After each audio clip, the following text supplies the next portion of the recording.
Ang isang malambing na awit at malamyos na tinig ay isang paraan ng pagpaparamdam ng kalinga at pagmamahal ng isang ina sa kaniyang anak.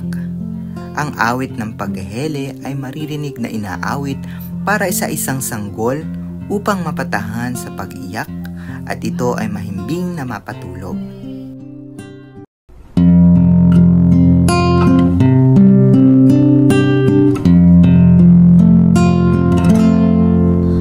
Kung nais mo, neneng, na managinip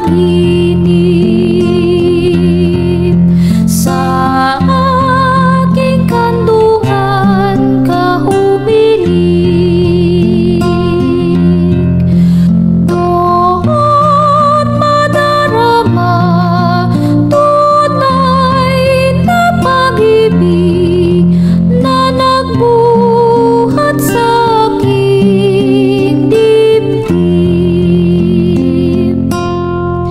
sa awitin kita patutulugin, sa awit din kita gigisingin,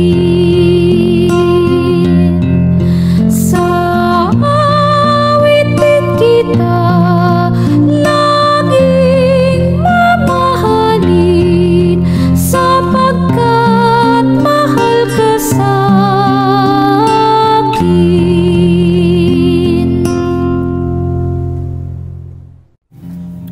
Ano pang hinihintay mo? I-scan ang QR code para sa karaoke version ng katutubong awit na ito.